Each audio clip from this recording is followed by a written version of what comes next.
Hello. And welcome to the second episode of Rainbow History Class, the show where we teach you the queer and trans history you definitely didn't get in school. I am Rudy Jean Rigg, the class clown, and today I'm really excited to tell you about the story because I'm introducing what I hope to be like a mascot. I know, I'm just excited, okay? I'm sorry. No, my name's Hannah. I'm here as well. This is a point of vulnerability for me because usually I gatekeep the researching and I have no idea what we're in for today. And knowing the breadth of your interests, I'm scared as to what you're going to hit me with. Yeah. Okay. Listen. Okay. Before we get to that though, and because like I said, I am very excited about the subject that I'm bringing to you today. Hannah, I need to share with you. Last night, I finally watched the last episode of Ted Lasso, and I don't know what I want to say apart from the fact that like I literally wept for like half an hour, and I don't know how to feel because like the thing I kept repeating to my partner was like, I'll never watch it for the first time again. When I begged you to start watching Ted Lasso, I was so jealous of you being in like season 1, ep 1. I could not watch the last episode for about a month just because I couldn't let the story be over. I don't know. Ted Lasso, like this kind of like white guy with a mustache, American football, like soccer, like this sport kind of show. I would never, ever like have gone for based on like, face value. But when I was told to watch it, that is like the biggest reminder that I've had in recent times of like literally don't judge a book by its cover. Yeah. I mean, I don't know really why I was so like anti watching it when you kept suggesting it to me for like, a very long time. I think that I just was like, oh, sport, like I feel like I was just, I mean, I That's grew up how being I sporty. felt. Like, yeah. But watching it, I don't know. It's one of those shows that, yes, it was good television, but like for me, I felt really seen as like a sports person. I felt like it was very hard to watch, I think, because it was like very vulnerable. Like this show just plays with this idea of vulnerability in like a really unique way. And every single when I tell you that I cried every single episode, I did. And so I don't know. I just feel like I just need to say that to someone because I can never get that time back. You and I'm forever can't. changed. You can't. And I'm so glad that you ended up in a place that I've been like saving for you emotionally since I finished it. Thank you. But hey, look, today I have an interesting story that's very close to my heart, much like Ted Lasso is now. But first, before we start, I have a question for you. Okay. Do you know what cryptozoology is? So I've got crypto. So obviously I'm thinking blockchain. I'm thinking bros. And then I'm zoology. I do know about zoology, which I think is obviously animals. So I'm thinking, what are those ape NFTs that were a thing? Oh my God. No offense, Hannah, but you're really wrong. Yeah, see, this is why it's vulnerable for me because I really hate being wrong. And that's not to say that I'm like very infrequently wrong. That's not the case. I'm wrong all the time, but it just doesn't sit well. No. Look, I ask you this question because number one, I don't want to mansplain to you. And number two, I want to come at it at the right angle. But I'm glad you didn't know because that way I can like just make this really round for everyone. But before we get into answering what cryptozoology is, I do want to preface this by saying that today I want to talk to you about one of my longtime special interests, which is cryptids, cryptozoology, that's the two different words. You got cryptids, you got cryptozoology. But I want to talk about this through the lens of my favorite little guy, Mothman. I actually am dedicated to the Mothman cause. I have a tattoo of Mothman on my arm, which will never come up well in the cameras if you're watching this on YouTube. I might stand up though so everyone can see. Look at him. Look at that little guy. Have you ever noticed him on my on my arm? No, I mean I knew that you were getting your Harry Potter tattoo covered up. Yeah. So it's the Mothman, of course. You're probably wondering, well, how and why are we talking about cryptids and Mothman on a queer history podcast? However, as you'll find out, these things are very queer, and today I want to unravel why. Okay. Okay, so let's start off. What is cryptozoology? Well, I'll tell you. Okay, just hold on, Hannah. Just sit back down in your seat. I will tell you. Okay. Cryptozoology is basically a pseudoscience, right? So it's like it doesn't follow regular scientific method, but not only is it a pseudoscience, it's a subculture, and both of those things is really just the search for and the study of the unknown, right? So that's a broad. Isn't that just science? No, because cryptozoology is basically like, I'll get into it. Just wait. Okay. You tell me when I can ask questions. No, you can ask questions. Okay. But I just. Like the unknown though, it's like, I feel like all science is the study of the unknown. Like that. I think the difference with, and this is what I'll point out straight away, there is what is called the scientific method, which is a rigorous set of rules and boundaries put in place so that we can basically follow a procedural in the effort to find out, quote unquote, the truth. Yes. The truth being something that you. will at some point perhaps change. Whereas cryptozoology or a pseudoscience is a science that does have some kind of methodology to it, but doesn't follow the formula in which we use for what we would call science. Got it. So it's like just uses different methods, right? Like, for example, like not the same thing, but an example would be like an EMF machine when you're ghost hunting. That's a scientific method, but it's not like it's not an accepted one or a recognized one. Yeah, exactly. Right. So as a field, cryptozoology originates from the works of a guy called Bernard Heuvelman. You know, that's the pronunciation I'm going for, but he's a Belgian zoologist. So anyone from Belgium, please correct me. And you'll love this because last week there was an Ivan and this week there's an Ivan. Ivan T. Sanderson. We love our Ivans. I know. Shout out to the Ivans in the world, who was a Scottish zoologist. So Heuvelman's published a book called On the Track of Unknown Animals, which in French is, and you're going to really roast me for my pronunciation. C'est la piste des bêtes ignorées. Show me.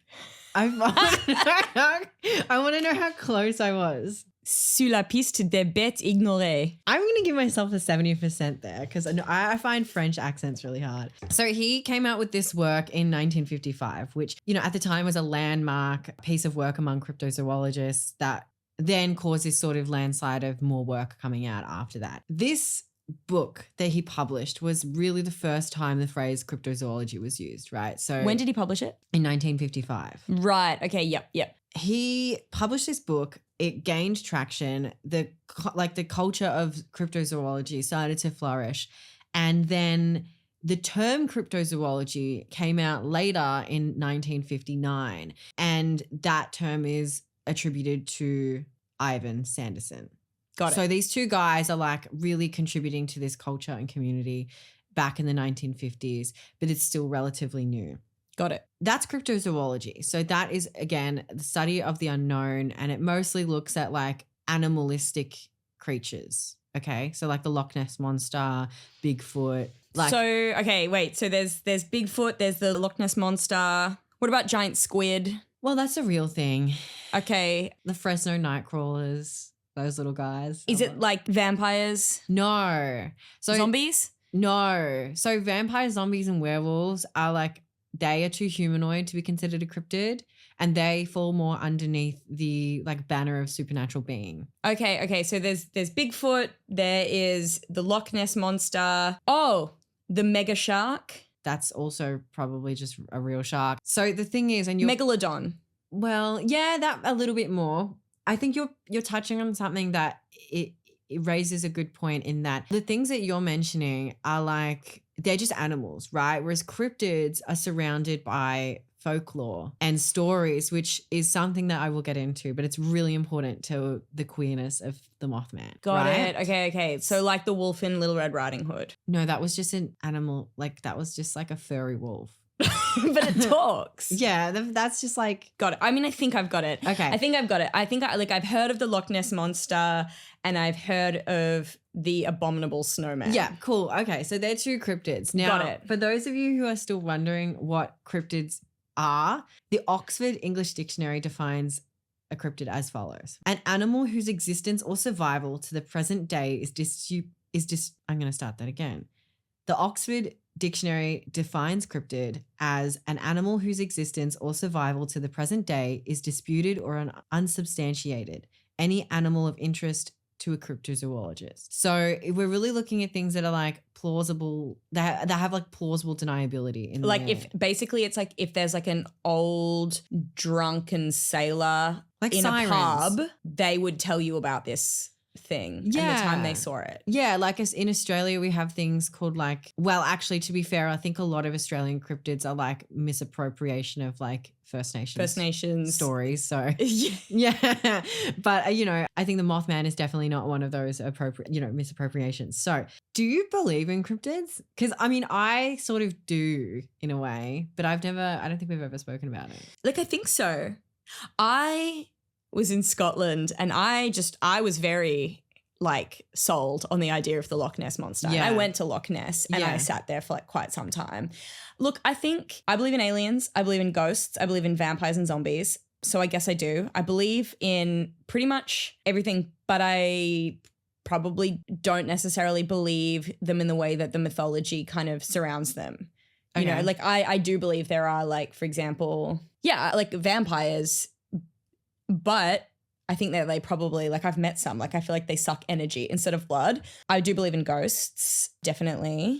My friend Amelia woke up one night and there was a small colonial boy at the end of her bed. That's happened to a lot of people, I know. Yeah. And I did research, as I'm wont to do, and I found out who that boy was. Yeah. And he died in her house like in 1910 or something like that. Wow, that's really cool. That was cool. But anyway, so yeah, I do believe in those kinds of things. I think that I do believe like people have seen these like animals, and why would they not be real? Yeah, well, that's really interesting. Yeah. I mean, I agree with you. I think that like I'm one of those people that I'm like, I will believe it until proven otherwise. Because even now, like scientists are finding animals that they thought were extinct, but they've found a couple in the wild. Like I think even scientists who are good are always like the ones that are acknowledging what they don't know. Yeah.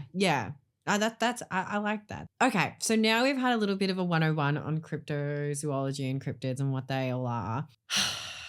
It's time to unpack my favorite thing, which is why queer people are almost a circle in the Venn diagram of cryptids. Got it. Right? And how Mothman seemed to get swept up in this and become the unofficial mascot of cryptid-loving queers.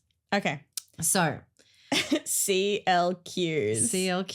Cryptid loving queers, I think, is the next woman loving woman. Yes, please. I love that. Mothman is my boyfriend. What are you talking about? The story of the Mothman. I really like this story. It's like one of my favorite cryptid stories. So I want you to cast yourself to 1966. You're in Point Pleasant in West Virginia. That's a real place? Yes. Okay, It has, look it up. at the time, in the 60s, a population of 5,500 people. So it's quite small, to be honest. Sounds pleasant. It is. It was, a nice place. It was sort of in the forest, it is in the forest region of the Appalachian Mountains. Alopecia. No, it's Appalachia. Oh. Alopecia is a disease, isn't it? Or a condition. Appalachian Mountains. Yeah, Appalachian Mountains. So like little side story, but I want you at home to look up the cases of missing people reports and then the cave system in America. And it's basically like you could lay the two maps over top of each other and it's kind of spooky to look at. But I mentioned that because it kind of does cover a portion of the Appalachian Mountains and the Appalachia Trail. So basically the story of the Mothman is West Virginian folklore. So on November 15th in 1966, two young couples from Point Pleasant, Roger and Linda Scarberry and Steve and Mary Mallett, reported a sighting of a creature. Linda Scarberry was near the TNT area of Point Pleasant, which is a wildlife and hunting area. And it's the site of a former World War II munitions plant. So it was, storage and, With a bit Area 51. Yeah, sort of. Yep, That's the sort of mystere behind it. And so they told police that they had seen a slender, muscular man standing at the edge of the road that was about 7 feet tall with white wings and said that she was unable to discern features of its face due to the hypnotic effect of its glowing red eyes. What a picture. Wow. It sounds like she was in love with it. I know, exactly, right? So they, having seen this creature stressed, right? They're like, what is this thing at the road? So obviously they were smart and they drove away. Can you go back to the description? So I need to, like, I had it in my head and then it went away. So I've got glowing red eyes. So 7 feet tall. 7 feet tall. White wings. White wings. Slender. And it's a man. Slender, muscular man. Okay. Yes. Sounds like somebody on their way home from a gay club. Wow. All right. Yeah. Okay. Thank you. So they saw this creature and were like, gotta go, gotta go, gotta go. And so they start zooming down the road in their car, except the creature flew after their car, screeched at them, and followed them as far as Point Pleasant city limits. So this was a whole ordeal. Now, if you're wondering like why these couples down near this munitions plant, isn't that a bit weird? Well, it was basically like a lover's lane. So it's not like it's not unusual for people to be going down To like do stuff. to do stuff. I don't know. Smooch And check out Mothman, I guess. Yeah. Wow. Right? They sound like very horny people. Exactly. So it wasn't just this report of Mothman that kind of kicked off the legend. There were heaps more reports over the next few days. And notably, the headline for the town newspaper read as follows: man-sized bird, creature, something. They didn't know what to do with this information. I miss like newspaper headlines from like the 50s and 60s. They're amazing. Because something happened, I think called journalistic integrity, where they stopped selling the story. I just want to be sold a story, okay? Yeah. I want to see a headline that says man-sized bird, creature, something, and go, fuck, that's something I want to read. Exactly. And I also just don't even think stories like that would make it into the paper anymore. Yeah. Or No, I think you know, so. perhaps maybe some local paper. But I love that like the mid-century newspaper reports were always like a small town was being absolutely throttled by something or terrorized Yeah. and it was always kind of like the community as a singular. Yes. And then whatever outside force was kind of wreaking havoc on their lives. Exactly. You know, now it's cost of living. Mm. You never see the headline, price of chips throttles local community, terrifies local community. I mean, a current affair, I feel like, still do that. I mean, I think they do. They might do that. No, something more supernatural though. Oh, yes. I love the shock and the wonder that comes through in these headlines. Exactly. I feel like Australia doesn't have, in particular, like a good, that we're not in touch with our. So we're too sarcastic. Exactly. But anyway, so, you know, town folk were like getting pretty freaked out about this moth guy, this bird guy, right? Town folk. Well, Yeah. that's what they were. They were the folk of the town, Hannah. Yeah, Like, no, exactly. I just think that's such a nice way to refer to people. Thank you. It like gives them a sense of place and like a context among which to live their lives. I think it's really nice. It's as if I'm telling a story. Yeah, town folk. All right, so the town folk, they're talking. Yeah, exactly. They're talking. So the sheriff has to make a comment, and he said that he believed that the sighting of this creature was in fact an unusually large heron. And this was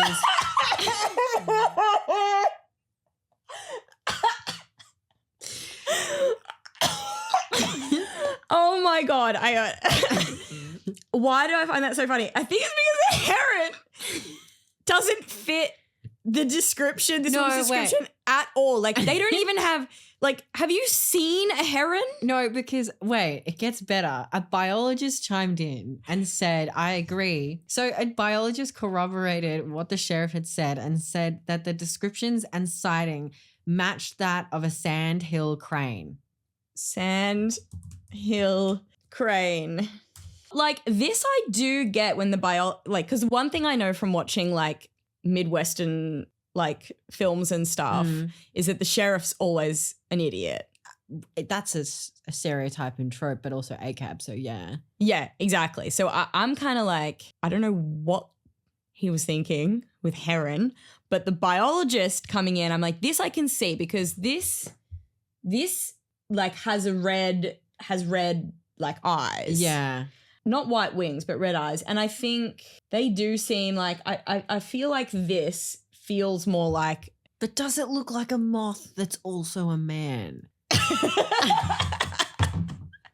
It's true that like makes me think of things where it's like the amount of shame piled onto people that have supernatural experiences really deters anyone from talking about supernatural experiences, Exactly. which is basically coming out. Well, yeah, I mean, the parallel can be drawn there. But look, if you thought the Sandhill Crane was the pinnacle of the story, you'd be wrong, because this other guy chimed in, Newell Partridge. He said What? that Is he a bird expert and his last name is Partridge? no, but I wish that was the case now. Me too. No, he got in on the bit and he was like, well, actually, I believe that this creature does exist because I heard a buzzing coming from my TV, and also my German Shepherd dog is missing.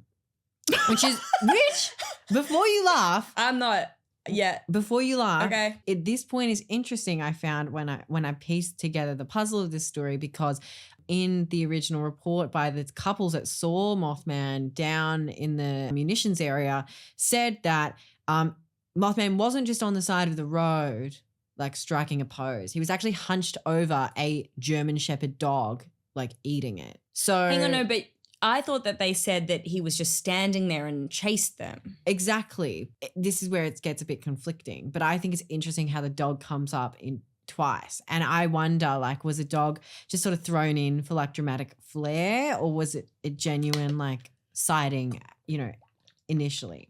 Okay, hang on. German Shepherd, I get.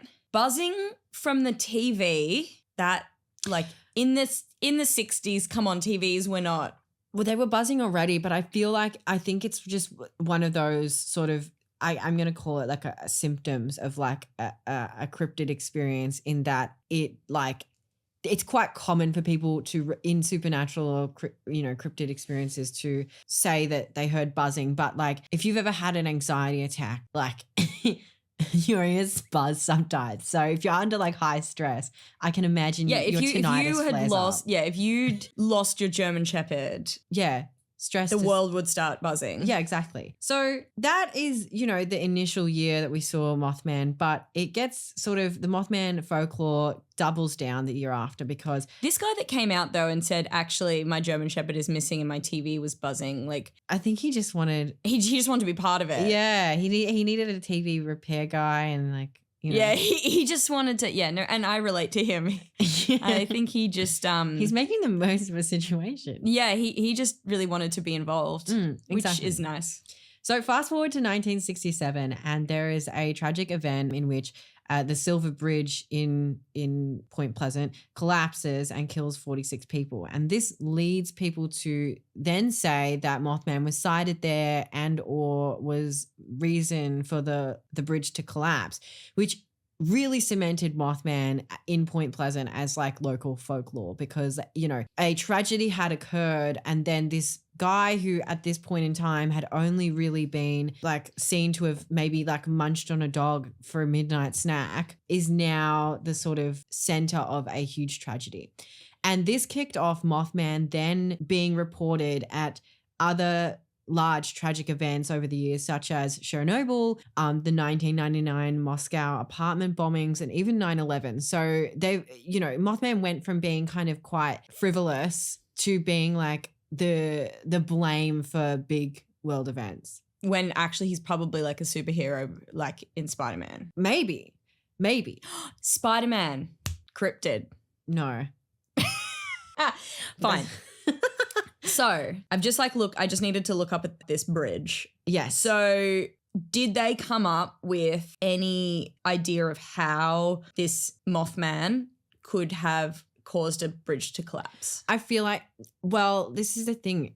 It's one of those, like, Mothman as a story really divulged from like a newspaper headline into local lore, because there's no like kind of substantiated like report of like how my Mothman collapsed this bridge. No. Have like engineers gone in and decided how the bridge collapsed? I mean, probably, but to be honest with you, it's not the main focus of the story, so I didn't really spend my time looking into that. But The breadth of my questions, you're going to have to anticipate them more. I will in the future. But for now, look, the Mothman legend really, it was good for the town, right?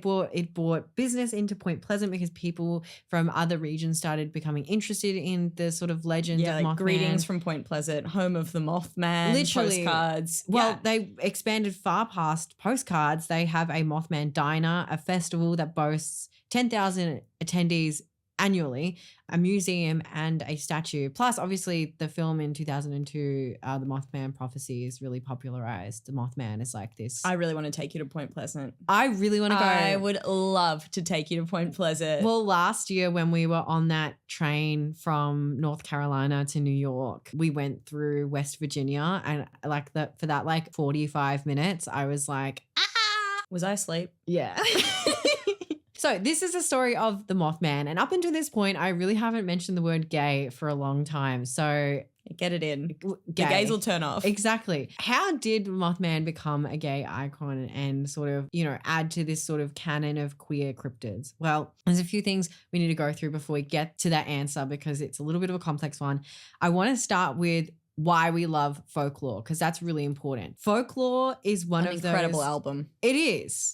I love it. Okay. Still sad that not going to the concert, but we'll live. We'll hopefully. live. Why do we love folklore? Well, it's one of those things. It's been around forever. All cultures have myths, legends, stories, and folklore that is really used as a form of storytelling. And it shares with us things like values, morals, customs, and really it's a way to shape behavior, right? Because when you tell stories of folklore, you're often trying to impart the Bible. Yeah. The important thing about folklore to this story that I'm telling today is the fact that folklore ties us to our history and to our community. Right. And so I read this really incredible paper by Brenton Watts when I was researching this called The Mothman and Other Strange Tales, Shaping Queer Appalachia Through Folkloric Discourse in Online Social Media Communities. Long title, but it's not that much of a lengthy read, so I really recommend reading it. If you wanted a title, he could have gone for bird something. Yeah.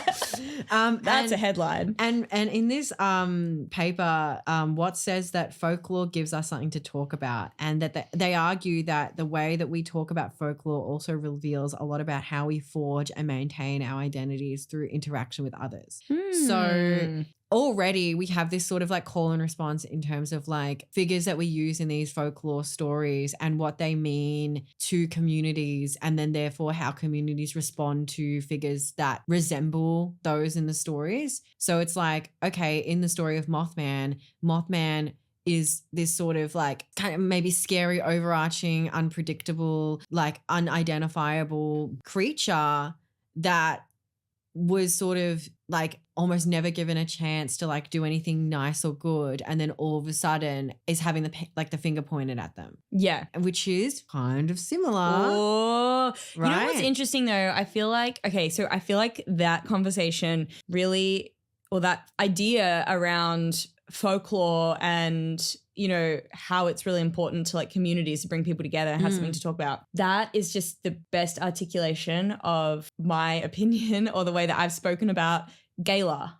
like Taylor Swift, because I think, there's all this conversation around, Taylor Swift, and I think a lot of the criticism of people that believe Taylor Swift is, queer and is leaving these clues. The criticism is it's sort of focused on, outing a celebrity when actually I really think of it more in that sense, which is about like a folklore. There we go. Yeah. Around this central figure who, has, I guess, had the finger pointed at them and has kind of like gone up and down in terms of like her standing in the culture. Yeah. But yeah, that is the thing. I think for young queer people, Gala is a really interesting folklore because it does bring people together and be kind of like a bit of a queer language or a code. If you identify with Gala, then you can kind of like find out your identity. I think that's, I mean, I'm not trying to say that Mothman is Taylor Swift, but no, and neither would I say that Taylor Swift produces folklore, because I think they're slightly separate, but I do believe they're comparable. Yeah, that's so interesting. Gosh, Swifties are big respect. I think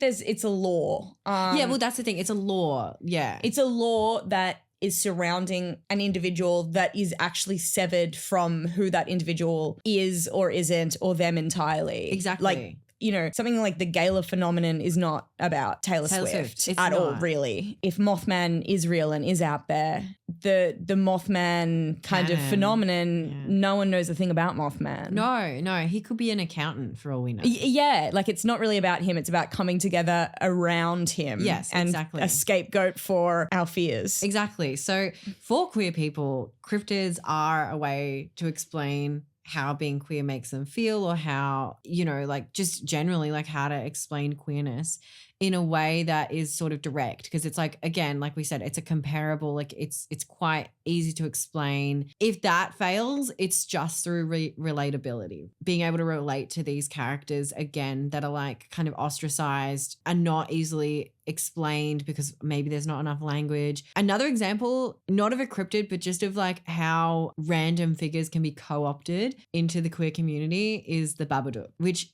isn't a cryptid because I think they're just like a supernatural being, but this has nothing to do with folklore. It's got nothing to do with community, but the concept of the Babadook being like this heroic queer figure only occurred because Netflix mislabeled the Babadook as an LGBTQ plus film in 2017. And all of a sudden people were like, oh yeah, of course. Like he's our guy, our man, the Babadook, which, you know, has like it has intersections with like queerness and horror and blah, blah, blah. But like, I think that is really interesting in how we, you know, have historically we continue to historically like associate and tie ourselves with things that are other than human. I think, yeah, and I guess, but sort of villainy as well. Like Exactly. if we're, you know, queer-coded villains, but, you know, even if that was manufactured and put onto us, we still continue to kind of yassify villains. Exactly. I think though with this, and because I did think about this and whether I wanted to talk a lot about queer coding, because, you know, that's a big subject. And I decided to not do that because I would argue that queer coding, particularly in the 20th century, was really associated with like film and TV and like the manufacturing of characters through that medium with that amount of control. And I would argue this is really like, it's sort of it's like grassroots rather than like projected downwards. Exactly. So I would kind of argue that for cryptids in particular and monsters, it's really hard for mainstream like cis heteronormative values to queer code these things. Whereas like it's kind of one of those rare instances where queer people have queer coded something that has been sort of created in a separate space to like film and TV. I don't know. I think that's something to unpack there. But like I had that written down and I was like, I definitely feel like that's worth mentioning. But moving on.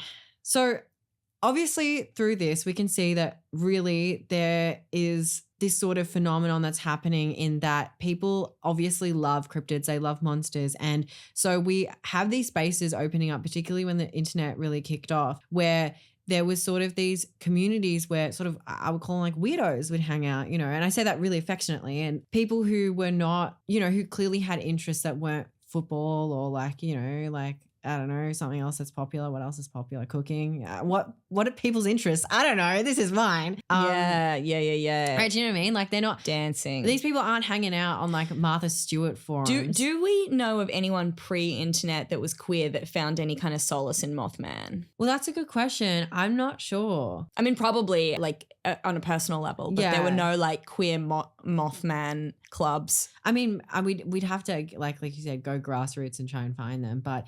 You know, if you're a member of a offline queer Mothman club, please let us know. Exactly. So, you know, when the internet did start opening up and we had online spaces for communities, people who were hanging out in these communities, if they weren't queer, they obviously were sort of like, they were into monsters and things that didn't really exist, well, arguably don't exist. So what has been reported when I was researching this is that these people were generally more accepting of things that were stigmatized or were not like in the sort of status quo of mainstream culture. And so queer people who were in these communities or who found these communities were able to express themselves, were able to relate, even if just because of their like shared interest of something that was stigmatized, you know, like I don't think even now it's easy to go around being like, oh, I believe in the Mothman, or oh, I think aliens are real, like even though they are. It's kind of not one of those things that you can really put on the table on a first date, well, at least not with the wrong person. Yeah, I was gonna be like, if I think it's probably something you should put on the first date and then help screen people. Well, on my first date, I believe I asked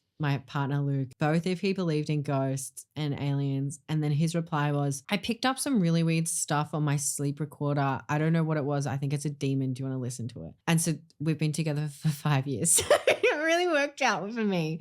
That's interesting. My first date with Hannah, my fiance Hannah with the same name, was, I said, I bet you think I'm Alice from the L Word. And she said yes. And then I was like really upset about it. Oh no. That's a... But now I love Alice, but... Okay, you've got a thorn in your side there. I do. So now we can see really where the sort of threads between queerness and cryptid and cryptozoology are coming together. The two loves are coming together to form a beautiful, freaky little baby. Yeah. This was really exacerbated by platforms like Tumblr, which fandoms have lived and breathed on for many, many years. And there's this great post on Tumblr that we'll put on our Instagram. It's basically saying like, society thinks LGBTQ plus people are monsters, queer people gathering up monsters and cryptids into our arms. These are ours now. Society. Wait, that's not what I meant. Us. Too late. Babadook is a gay icon. Fuck off. I'm dating Mothman.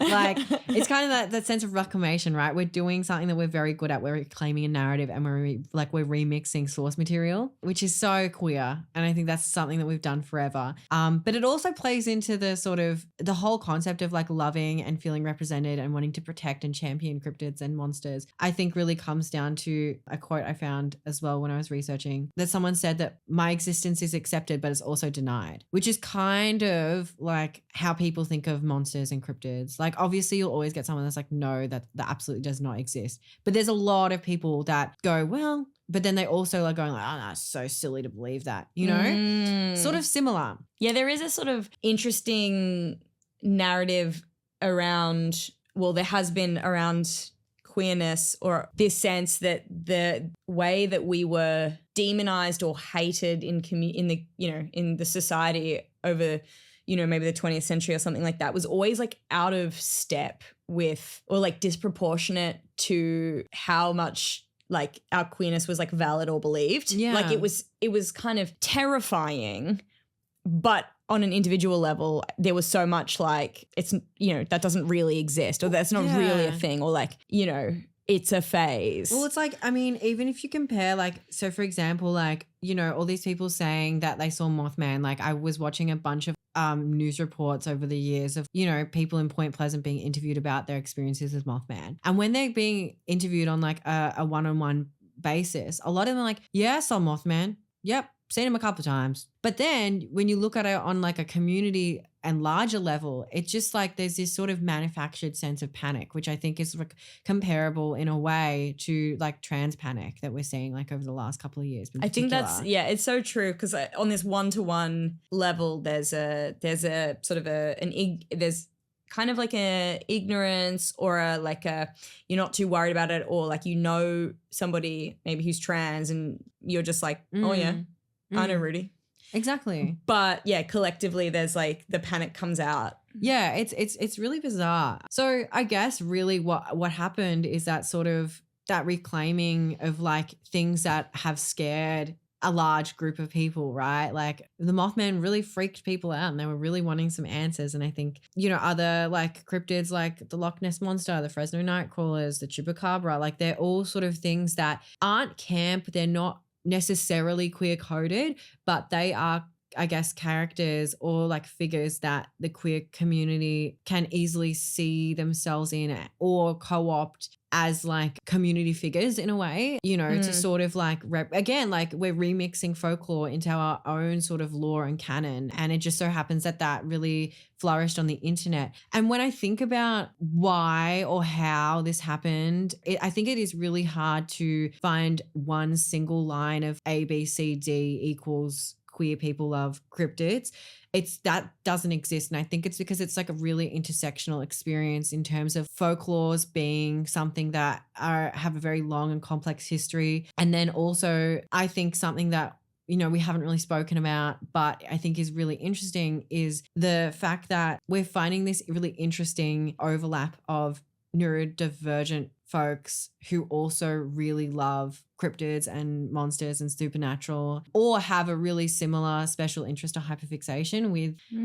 And we know now that like neurodivergent people are often queer in some way or gender diverse. And so when you put those three pieces together, it paints a really interesting picture, I think. And I think that tells more of a story of how and why the flames of this really cool community got fanned so much and so quickly. Because of course, like, I mean, I think if you can say one thing about like, you know, neurodivergent people, when we have a special interest, like we contribute to the culture around it because we'll put in the hard yards to like find things, you know, a community of neurodivergent people on the internet is a very powerful force. Yeah. Well, and that's the thing. And I think, you know, when you think about, I mean, speaking from it, you know, an autistic perspective, even, you know, when you have interests, you feel like they're a part of you. So then even if you like put the queer lens over that as well, it's like if you're looking at the Mothman, you're looking at like the Loch Ness Monster and that's your interest, but also like you see yourself represented in that is like a part of your identity represented in that. Like that is super powerful.